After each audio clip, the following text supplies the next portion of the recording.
జెండా మన ఒంగోలు నిండా ఎగరేద్దాంరా జెండా మన ఒంగోలు నిండా జననేత జగనన్న జయకేతన మీ జెండా వైఎస్ఆర్సీపీ జెండా వాసన్నే మన అండా దండెత్తి కదులుతున్నడే అన్న వాసన్న గుండెల్లో నిలిచినోడు బాలినేని వాసన్న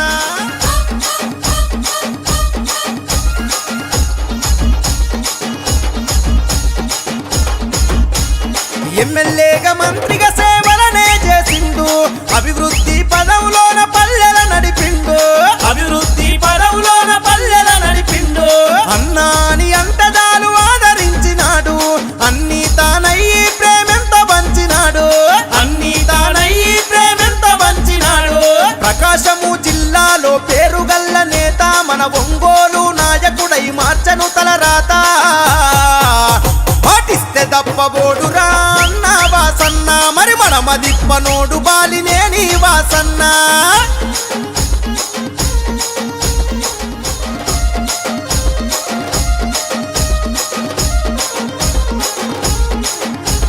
నిరుపేదలకు ఇళ్లను కట్టించిన ఘనత నీటి కొరత తీర్చి ఊపిరి పోసిన చరిత నీటి కొరత తీర్చి ఊపిరి పోసిన చరిత మల్లవరం డ్యామును నిర్మించినాడు రన్న మన పంట సేలలో నీరై పారినాడు రన్న పంట సేలలో నీరై పారినాడు రన్న వైద్య విద్య సదుపాయాలెన్నో అందించే పేదల పెన్నిదిగా అన్న పేరునెంతోగాంచే అరే రైతు కూలి మెచ్చినట్టి జనం బిడ్డడన్న మన రామ సక్కనోడు శ్రీనివాసు రెడ్డన్న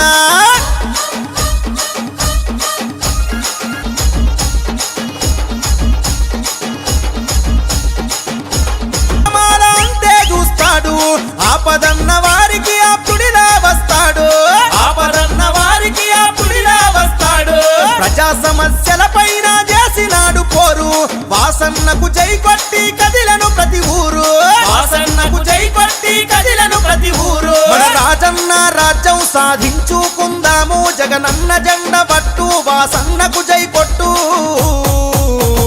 జన ప్రవాహ ప్రపంచనం చూడు గల్లి గల్లి శ్రీనివాసు రెడ్డన్నతో కదిలే కూలి తల్లి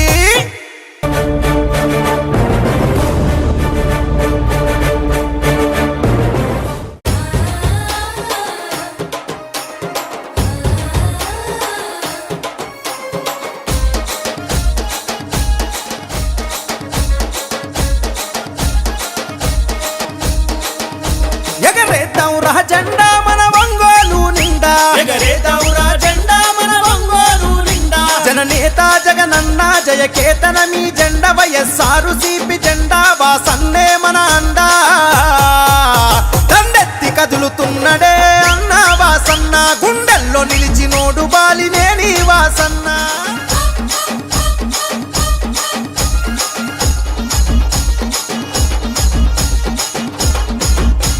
ఈ కార్యక్రమం ఓన్లీ మహిళామణుల కోసం ఏర్పాటు చేసింది స్త్రీ శక్తితో సిచమ్మ అనే ఒక స్లోగన్ తోటి ఒంగోలు టౌన్ లో ప్రతి డివిజన్ లో కూడా మన సిచమ్మ గారు పర్యటిస్తారు వారు వచ్చి ఇక్కడ ఉన్న మహిళల్ని కలిసి వారి యొక్క సమస్యలు ఏమైనా ఉన్నా కూడా తెలుసుకొని వాటిని సత్వరమే పరిష్కరించే మార్గం కూడా ఆమె దానికి తోడ్పాటు చేస్తారని చెప్పి మీ అందరికీ తెలియజేస్తున్నాం మీకు ఎటువంటి ఇబ్బందులు ఉన్నా కూడా ఎవ్వరూ సంకోచం లేకుండా మీ సమస్యలను ధైర్యంగా వచ్చి చెప్పుకోవాల్సిందిగా మేడం గారు చెప్తే ఇమ్మీడియట్ గా వాటికి పరిష్కార మార్గం కూడా త్వరితగతిలో చేసే మార్గం కూడా చేస్తామని చెప్పి సందర్భంగా తెలియజేస్తూ మనందరం కూడా రాబోయే రోజుల్లో మన నాయకుడైనటువంటి వాలినేని శ్రీనివాసరెడ్డి గారి వాసనని మన పూర్తిగా ఆయనకు మద్దతు తెలిపి ఆయన రాబోయే ఎన్నికల్లో కూడా మనందరం కూడా ఆయన్ని అఖండమైన మెజార్టీతో గెలిపించుకోవాల్సిన అవసరం ఎంతైనా ఉంది.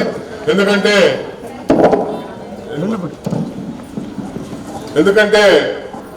ఒకటే చెప్తున్నాం, ఎందుకంటే ఇప్పుడు 30 ఏళ్ళ నుంచి మనం ఆయనతో చూస్తున్నాం. అటువంటి మంచి మనిషి, నిగర్వి, నిస్వార్థపరుడు, ప్రజల మనిషి, ఎప్పుడు కూడా 24 గంటలు మనకు అందుబాటులో ఉన్నటువంటి మనిషి, మంచి వ్యక్తిత్వం ఉన్న మనిషి, మన బాల్యం బాగా పనులు జరుగుతున్నాయో మాకు చాలా హ్యాపీగా ఉంది. ఈరోజు సచీదేవి గారు ప్రతి వార్డుకు వచ్చి సమస్యల్ని ఏమేమి సమస్యలు ఉన్నాయో మీరు చెప్పండి అంట మా స్త్రీలకు అందరికి కూడా చాలా హ్యాపీగా ఉందండి. మేము అన్ని పథకాలు మాకు అందుతున్నాయి.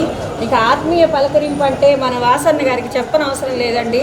ఇంటింటికి వచ్చి మనిషితోటి అమ్మ పథకాలు అందుతున్నాయా, మీకు ఏమేమి కావాలి మాకు చెప్పండి, మీ సమస్యలు మేము తీరుస్తాం అని చెప్పి మా వార్డులో మేము నిజంగా ఒక సొంత అన్నయ్య వాకిట్లోకి వచ్చినట్టే మేము ఫీల్ అయ్యి కిందకి దిగొచ్చి మేము స్వాగతిస్తున్నామండి. ఇలాగే మనం వైఎస్ఆర్సీపీ మన జగనన్న గారు కూడా మనకి కావాల్సిన పథకాలన్నీ కూడా మనకు అమరుస్తున్నారు. పథకాలన్నీ ప్రతి ఇంట్లో కూడా 1-2 పథకాలు అందరూ లబ్ధి పొందిన వాళ్ళే, పొందని వాళ్ళంటూ లేరు.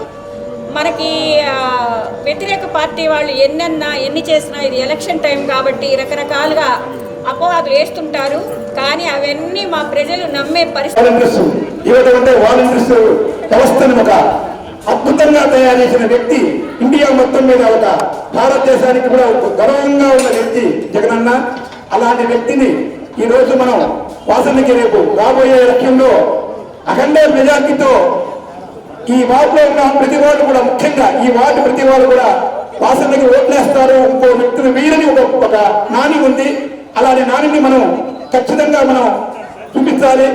ఈ మధ్యకాలంలో అపార్ట్మెంట్ వచ్చిన వల్ల రకరకాల వ్యక్తులు వచ్చినా ఎలా ఉన్నారు అడిగే ప్రభుత్వం ఒక వైసీపీకే దక్కుతుంది.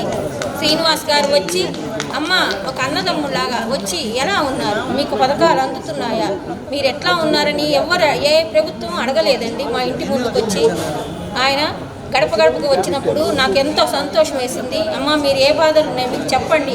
ఈరోజు మేడం గారు వచ్చి మనల్ని అందరినీ అడుగుతున్నారంటే మనం ఈ ప్రభుత్వాన్ని వదులుకుంటామా చెప్పండి ఒకసారి. వదులుకోం కదా. ఖచ్చితంగా మనం వాసనను కల్పించుకోవాలి, మన సమస్యలన్నీ వాళ్ళకి చెప్పుకోవాలి, తీర్చుకోవాలి. అవి నేను కోరుకుంటున్నానండి. నేను వచ్చిన తర్వాత నాకు 2 monthsలో పెన్షన్, వీడో పెన్షన్ నేను అప్లై చేసుకుంటే ఏ ప్రభుత్వం చేయలేదండి. అడిగారు మన సాయి గారు. ఆల్రెడీ రోడ్డు కూడా ఇప్పుడే నేను ఎంపీ గారితో కూడా మాట్లాడడం జరిగింది. ఈ పంపిణీ కార్యక్రమం జరుగుతుంది కాబట్టి ప్రతి ఒక్క లబ్ధిదారులు ఈ పట్టా వచ్చిన ప్రతి ఒక్కరు కూడా వాళ్ళు ₹1 దాకా పెన్షన్ శాంక్షన్ చేస్తున్నాం. దానికి కానీ 20 లక్షల వరకు జరిగింది. ప్రకాశం స్కూల్లో 15 లక్షల వాకింగ్ ట్రాక్ చేస్తున్నారు వాకింగ్ ద్వారా. నెక్స్ట్ వచ్చి రాజా పానకల్ రోడ్లో ఆల్రెడీ రోడ్డు వైడ్ అయిపోయింది. బాన్సూరి ప్రకాశ్ లైన్లో 10 కాలాలు కంప్లీట్ అయిపోయినాయి. ఇంకా కావాల్సింది ఏంటంటే ఈ ఈ బజార్కి రోడ్డు ఇప్పుడే మా వాతావరణ శశిదేవి గారితో కూడా మాట్లాడించాను, ఎన్ని గారితో కూడా. ఆయన కూడా తొందరలో 20వ తారీఖు లోపల గుణార్థన స్టార్ట్ చేద్దామని చెప్పి శంకుస్థాపన చేద్దామని చెప్పి అంటున్నారు. అది విషయం. ఇంకా నాకు తెలిసిన వరకు మనకు 200 మంది పెన్షన్లు ఉన్నాయి. తర్వాత ఈబీసీ 186 మందికి ఇది ఈబీసీ వచ్చింది. కాపు నేస్తంలో దాదాపు ఒక 20 మందికి ఉంది. తర్వాత వాహన మిత్ర 15 మందికి వచ్చింది.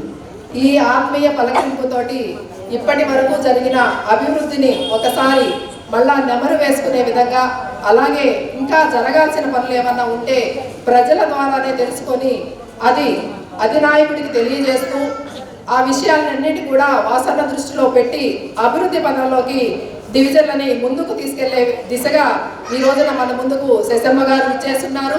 ఈ స్థానికులు కూడా అందరూ కూడా వాళ్ళ సమస్యలు తెలియజేస్తూ ఉన్నారు. ఇక్కడ ఈ డివిజన్ కార్పొరేటర్ అయినటువంటి నీలవరాజు సరోజ గారు ఇక్కడ ఏకగ్రీవంగా ఎన్నిక కాబడ్డారు. ఆమె పోటీ కాదు, ఏకగ్రీవంగా కాబడ్డారంటే ఒక వ్యక్తిని నమ్మకంతో ఈ డివిజన్ ప్రజలు ఎన్నుకోవటం అనేది ఇక్కడ ఈ డివిజన్లో ఉన్న ప్రజల మంచితనం కూడా, వారందరికీ కూడా మంచితనంతో ఆమె మీద నమ్మకంతో పెట్టినటువంటి వారందరికీ కూడా మా హృదయపూర్వకంగా నమస్కారాలు తెలియజేస్తా ఉన్నాం. వాళ్ళ నమ్మకం ఏదైతే ఉందో దాన్ని వమ్ము కాకుండా డివిజన్ అధ్యక్షుడు రాఘవ గారు కానివ్వండి, సరోజ గారు కానివ్వండి, ఇక్కడ పనిచేస్తున్న వాలంటీర్ వ్యవస్థ కానివ్వండి, ప్రభుత్వానికి అనుసంధానంగా ఈ రోజున గ్రామ సచివాలయాల్లో పనిచేస్తున్న వాలంటీర్ వ్యవస్థ చాలా ముఖ్య పాత్ర పోషిస్తూ ఉంది. ఎందుకంటే మనం చాలా విమర్శలు చూసి ఉన్నాం. సోదరుడు ఇప్పుడే చెప్పున్నాడు, వాలంటీర్ వ్యవస్థ అనేది జగనన్న తీసుకొచ్చినప్పుడు ఆ వ్యవస్థలో పనిచేస్తున్న వాలంటీర్లు ఎక్కడో బయట ఊళ్ళ నుంచో, బయట రాష్ట్రాల నుంచో, ఏ బీహార్ తీవ్రవాదుల్లాగానో ప్రతిపక్షాలు చిత్రీకరించడానికి చాలా చాలా కుట్రలు చేశాయి. కానీ నిజానికి మనం అందరం కూడా చెప్పడం తెలియని వ్యక్తి ఎవరంటే మా వాసన్న, పబ్లిసిటీ చేసుకోవడం తెలియని వ్యక్తి ఎవరంటే మా వాసన్న. ఎందుకంటే గత ప్రభుత్వంలో మాజీ ఎమ్మెల్యే గారు నేను 2500 కోట్లు ఒంగోలుకి డెవలప్మెంట్ చేశారన్నారు. ఏం చేశారు ఆయన మీ అందరికీ తెలుసు. రోడ్డు మీద రోడ్డు వేయటం, గోడలకి సున్నం కొట్టడం, పెయింట్లు వేయటం. ఆయన చేసిన పని దానికే 2500 కోట్లు అంట. నిన్న చంద్రబాబు నాయుడు అమరావతి కడితే 500 కోట్లే ఖర్చు అయింది. అంతటి అమరావతి కడుతుంటే 500 అయింది. ఒంగోలుకి 2500 కోట్లు ఖర్చు పెట్టాడంట. అంటే ఆయన సగం హైదరాబాద్ అయినట్టు లెక్క. ఒంగోలు ఎట్లుంది మీరు చూశారుగా. అదేవిధంగా మా వాసన బిలో పావర్టీ లైన్ పీపుల్ అంటే మధ్యతరగతి కంటే లో క్యాడర్లో ఉన్న వాళ్ళని డెవలప్ చేయడం కోసం ఈరోజు ఇల్లు లేని మనందరికీ ఇళ్ళు వాకిళ్ళు అందరికీ ఉన్నాయండి. చిన్న స్థాయి పేద కుటుంబంలో ఒక ఇంట్లో 3 ఫ్యామిలీస్ అంటే తండ్రి, 2 కొడుకులు, వాళ్ళ భార్యలు, వాళ్ళందరూ అట్లాంటి చిన్న మేము పోతుంటే కాలనీస్లో కొన్ని కాలనీస్లో పోతుంటే చిన్న ఇళ్లలో 3 ఫ్యామిలీస్ ఉంటున్నారు.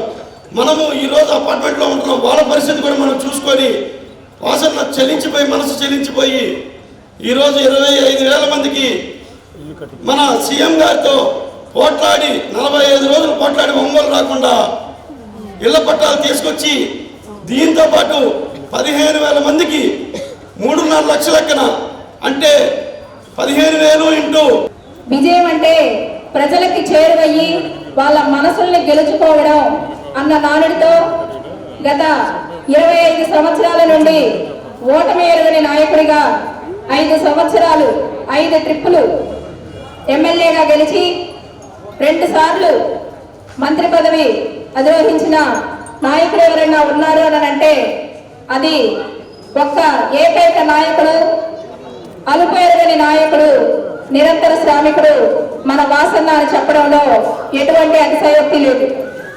అట్లాగే 2019 స్టార్ట్ అయిన దగ్గర నుంచి మన ప్రభుత్వం వచ్చిన దగ్గర నుంచి 2020 కరోనా లాంటి కష్టకాలంలో మన కోసం బాలినేని, మీకోసం బాలినేని అన్న టీంతో కరోనా లాంటి కష్టకాలంలో ఒక ఇంటి తలుపు తెరితే ఒక ఇంట్లో 2వ తలుపు కూడా తీసి మాట్లాడలేనటువంటి పరిస్థితుల్లో మీకోసం నేనున్నాను అన్న ఉద్దేశంతో మన వాసన్న ఒక టీంని ఏర్పాటు చేసి ఉంచారు. అదేవిధంగా ఏమేం చేస్తారు మన కార్పొరేటర్ చెప్పారు. మీరందరూ వాసనని దీవించి ఈసారి మళ్ళీ ఎలక్షన్లో తప్పకుండా మంచి మెజారిటీతో గెలిపించాలి. వాసన సబ్ స్టేషన్ పెట్టి అందరికీ ఉద్యోగ అవకాశాలు కానీ మన కరోనా టైంలో తన సొంత డబ్బులతో అందరికీ అన్నీ అందించారు. ఆక్సిజన్ కానీ పేషెంట్కి ఏం కావాలన్నీ అందించారు. ఇట్లా మీ వాసన దూరం చేసుకోకుండా మీరు తప్పకుండా ఈసారి అలా గెలిపించి వాసన సేవలు మీరు అందరూ అందుకోవాలని